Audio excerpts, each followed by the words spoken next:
Comment je peux faire pour avoir les paroles de sagesse? Comment je peux faire pour avoir les paroles de connaissance? Comment je peux faire pour avoir les prophéties? Pourquoi dans cette église-là même, chaque jour, on entend que le frère Xavier a eu une révélation. Chaque jour, on entend que la sœur Esther a reçu une prophétie.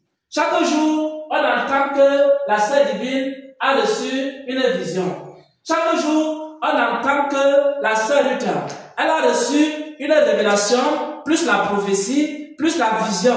Chaque jour, on entend que le serviteur Charles, il a reçu une inspiration. Il a reçu une révélation. Quel est le secret de ces hommes? Quel est le secret de ces femmes? Et après, on entend que la sainte Yann, elle a reçu quoi? La vision. Dieu a ouvert ses yeux. Elle a commencé à voir des choses extraordinaires. Elle commence à partager les mystères du royaume de Dieu. Quel est le secret de cette église?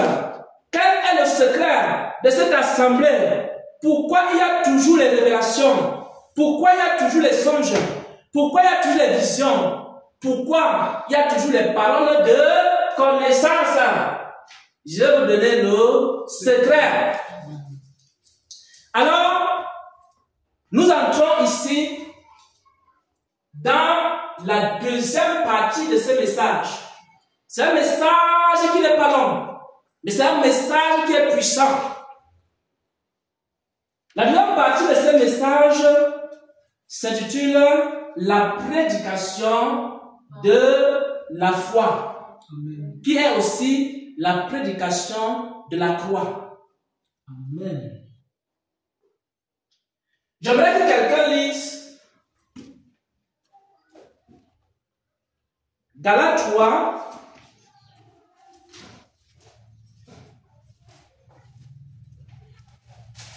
à partir du verset 4 jusqu'au verset 5. Galates 3, à partir du verset 4 jusqu'au verset 5. Amen. Galates chapitre 3, à partir du verset 4 au verset 5. Avez-vous tant souffert en vain? Si toutefois c'est en vain, celui qui vous accorde l'esprit et qui opère des miracles parmi vous, le fait-il donc par les œuvres de la loi ou par la prédication de la foi? Amen. Amen. Bien-aimé, ce passage contient une vérité importante. Beaucoup se posent la question de savoir comment faire pour avoir une église prophétique.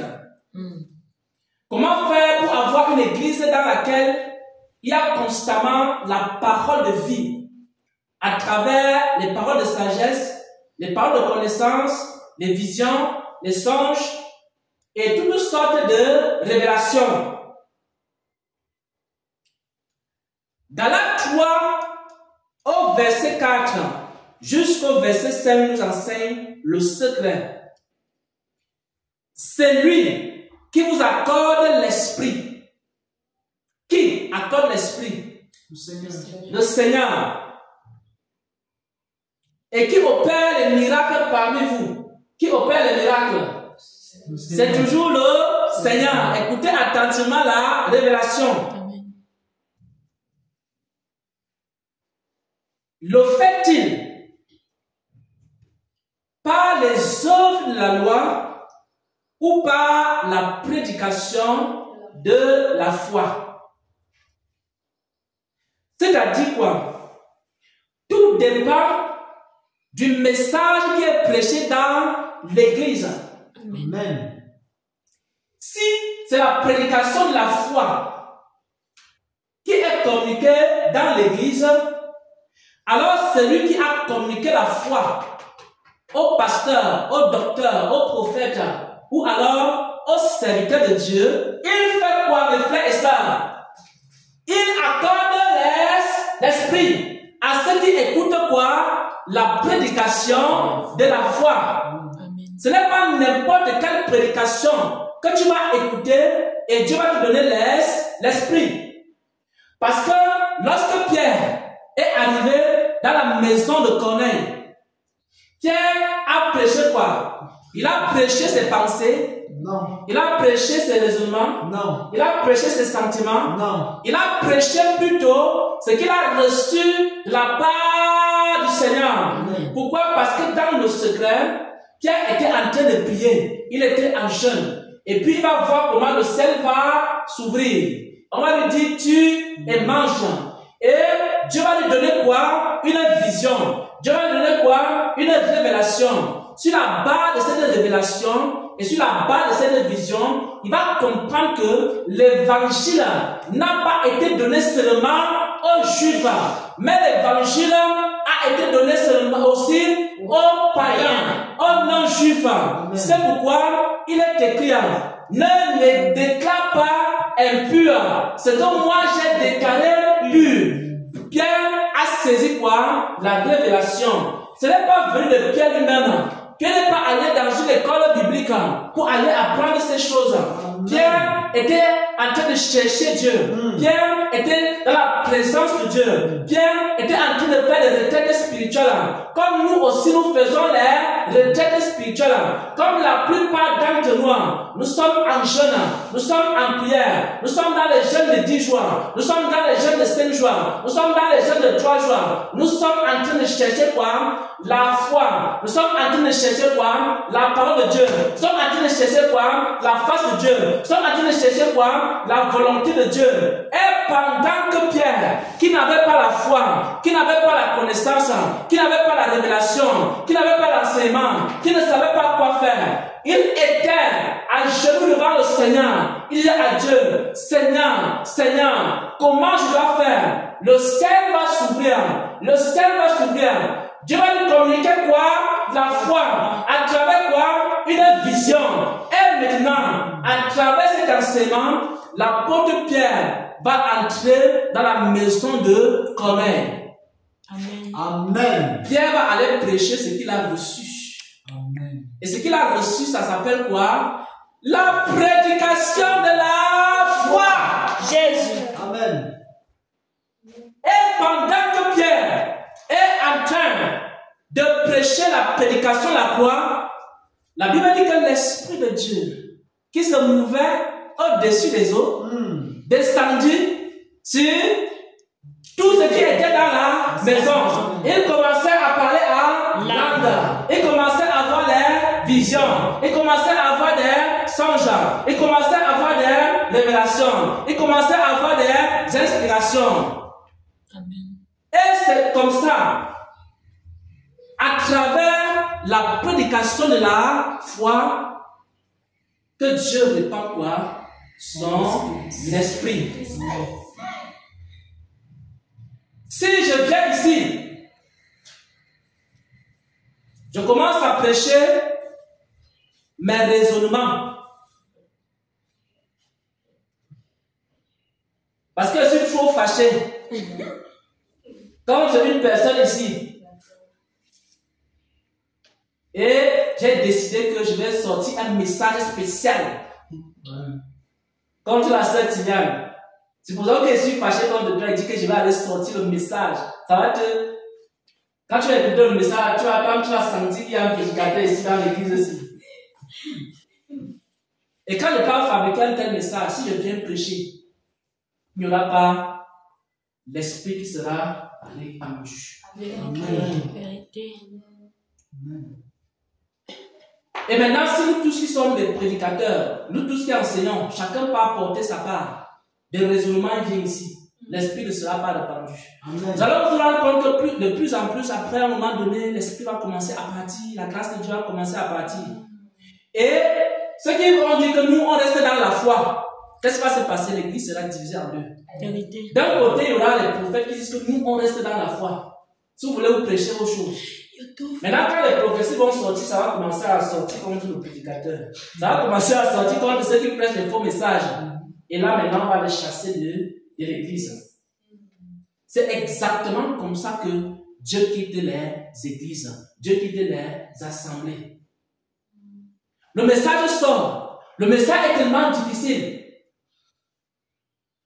À un moment donné, le serviteur avait dit non, le genre de message-ci, vraiment, si 2 messages sortent à compte comme ça, 2 dimanches successifs, je suis sûr que personne ne va plus venir à l'église. Et si le frère Xavier était un commerçant, il va dire que non. Le frère Victor, c'est un milliardaire. Il a beaucoup d'argent. Il ne faut pas qu'il quitte l'église. Donc, maman Esther, quand tu prophétises sur le frère Victor, attention. Doucement. Si la prophétie commence à être trop compliquée, tu cherches même à sortir. Tu bloques la prophétie. Parce que nous, on ne veut pas se séparer du frère.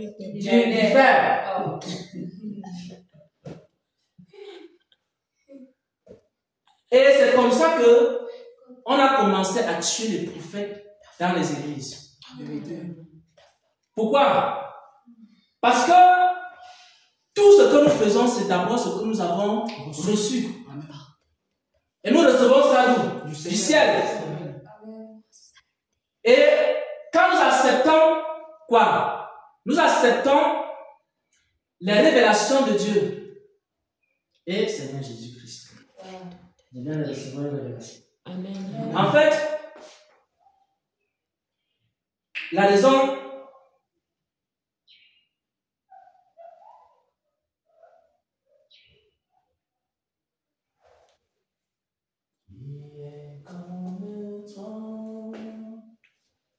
oh Seigneur, qui est comme toi, oh Seigneur, parmi les dieux, Isaïe n'a ma couli pas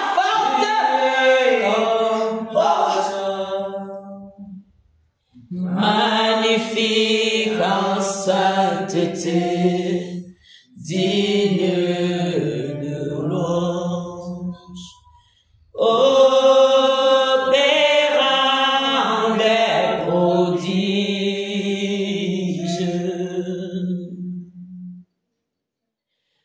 Parmi les dieux, qui est comme toi,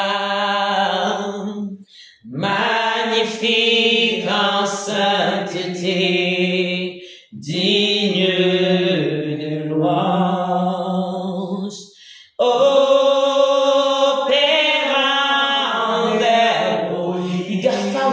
Iga falta, laitana taite.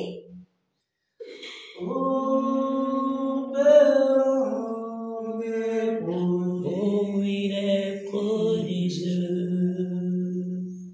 Sainteté, sainteté, sainteté à l'éternel. Ici, Fakusaina. Ici, Fakusaina. Ici, Fakusaina. Autorité, autorité, autorité à l'éternel. Autorité, autorité, amen. À l'éternel. Autorité, autorité, autorité à l'éternel. Autorité, autorité, amen. Vérité, vérité, vérité, vérité à l'éternel.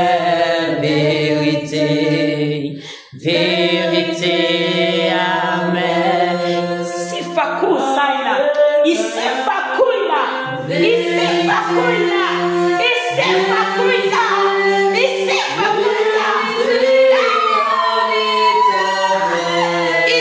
isifakuina, isifakuina.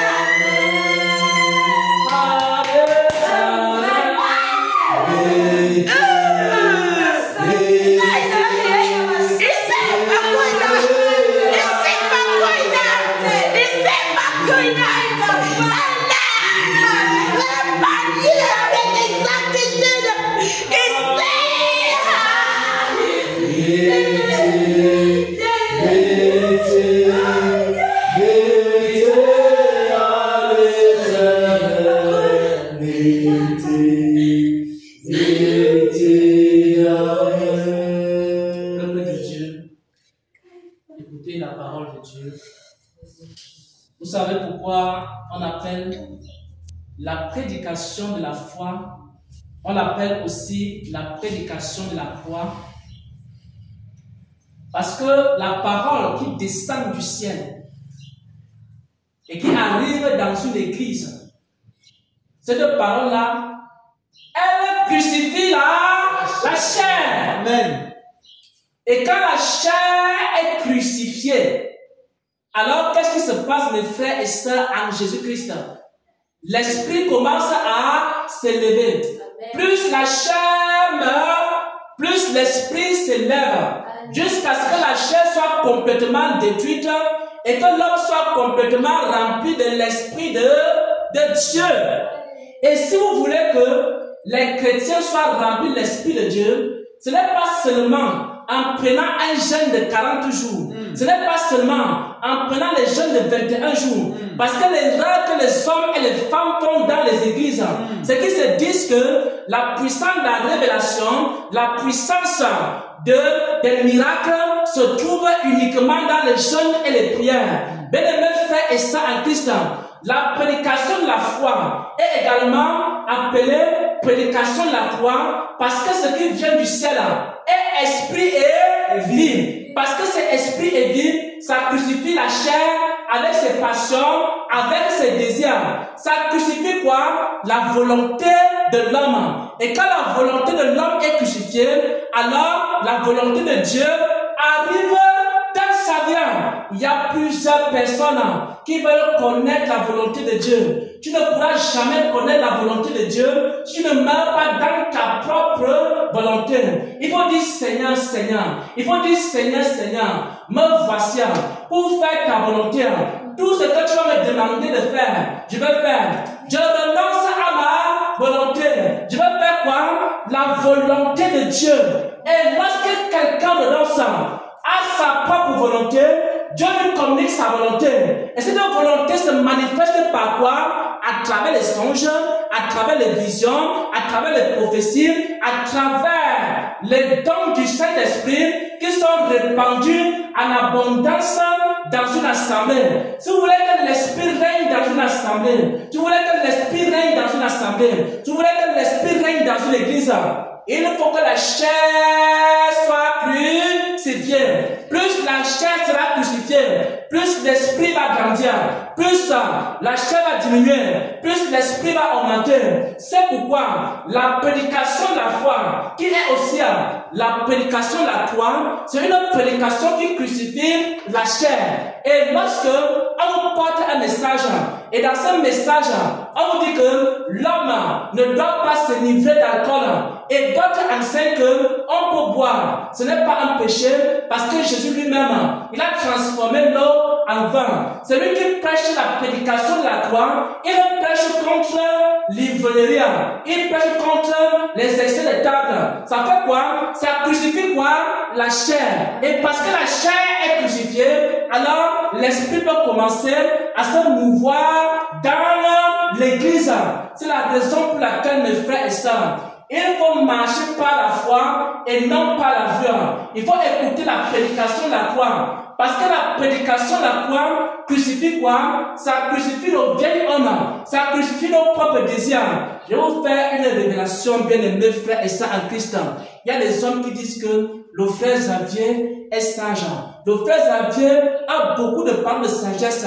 Bien aimés, vous savez comment je fais pour avoir les paroles de sagesse? Je vais vous donner un secret. C'est parce que j'ai vu que ma sagesse était petite. Ma sagesse m'a conduit dans l'impudicité. Ma sagesse m'a conduit dans la philosophie. Ma sagesse m'a conduit dans l'égarement. Ma propre sagesse m'a conduit à prendre beaucoup de décisions. Ces décisions-là ont rendu ma vie informe et vide. Ma vie était tellement mauvaise. C'était un cauchemar pour moi. J'étais tourmenté par les esprits.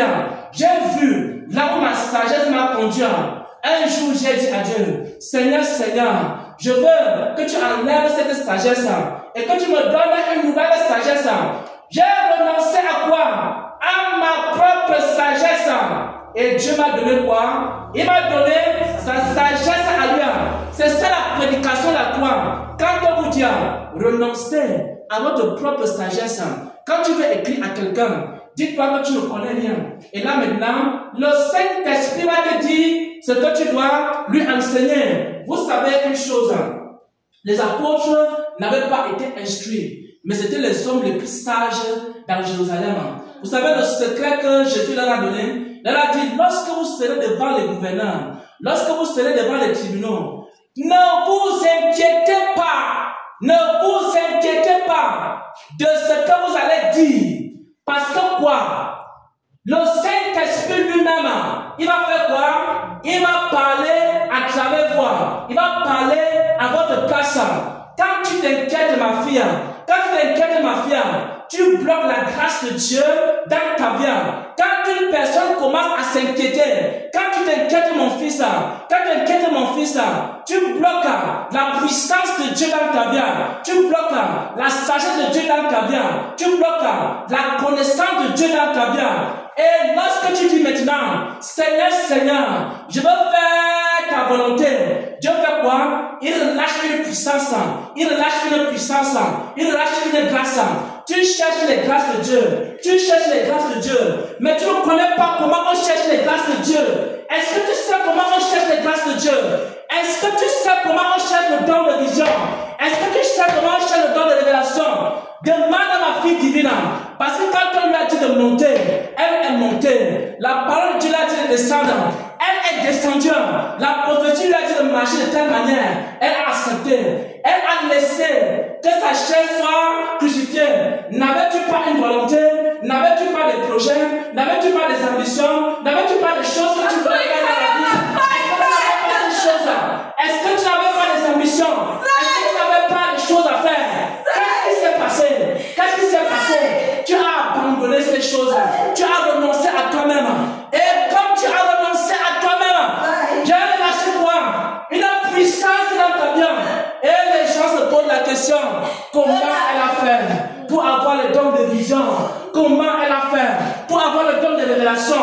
Est-ce que vous savez comment on cherche les dons spirituels?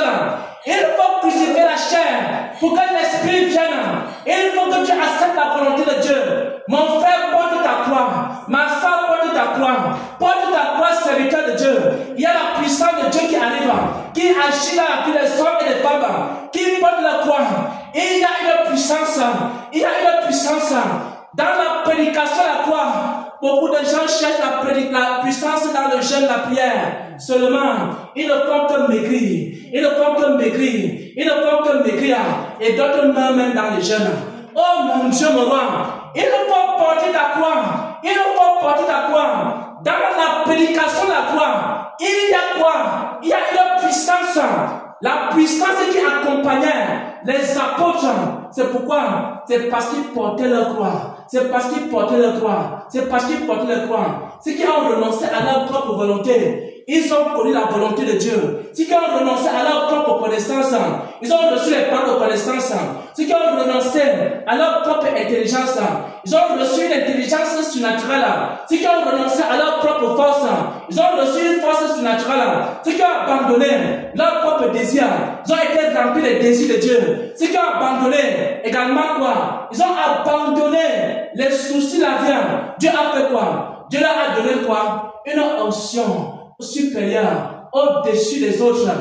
Tu as aimé la justice, tu as haï l'iniquité. C'est pourquoi, oh Dieu, ton Dieu t'a au-dessus de tes semblables, au-dessus de tes semblables.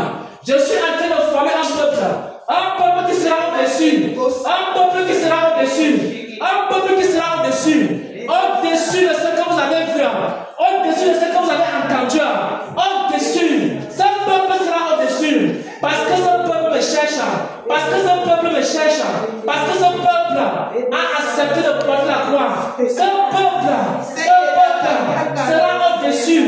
Je forme un peuple qui va régner, un peuple qui va dominer, un peuple qui va dominer sur les principautés, un peuple qui va dominer sur les esprits impurs, un peuple qui va dominer sur Pilate, sur Hérode, un peuple qui va faire trembler le monde, un peuple qui va faire trembler le monde.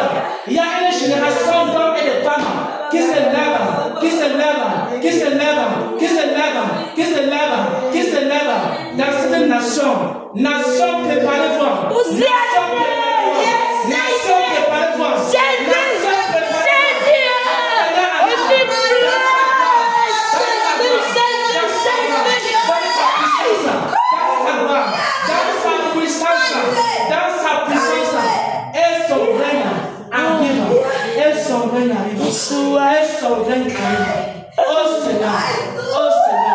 Nous te rendons grâce, Dieu. Nous bénissons ton Saint-Nom. Nous bénissons ton Saint-Nom. Nous bénissons ton Saint-Nom. Nous bénissons ton Saint-Nom. Nous bénissons ton Saint-Nom. Nous bénissons ton Saint-Nom. Nous adorons ton Saint-Nom. Nous célébrons ton Saint-Nom. Nous magnifions ton Saint-Nom. Oh Seigneur, merci Seigneur pour la grâce. Merci Seigneur pour la vie. Merci Seigneur pour ton esprit. Merci Seigneur. Oh, que la gloire te revienne. Que la gloire, l'adoration.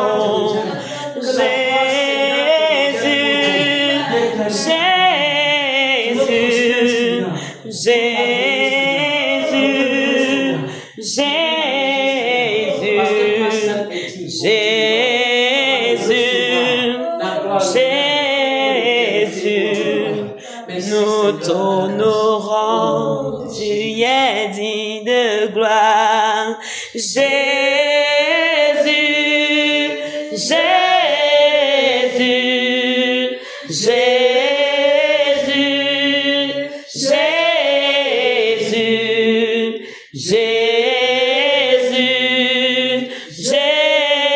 Jésus, nous t'adorons, reçois l'adoration. Jésus, oh Jésus, Jésus, Jésus,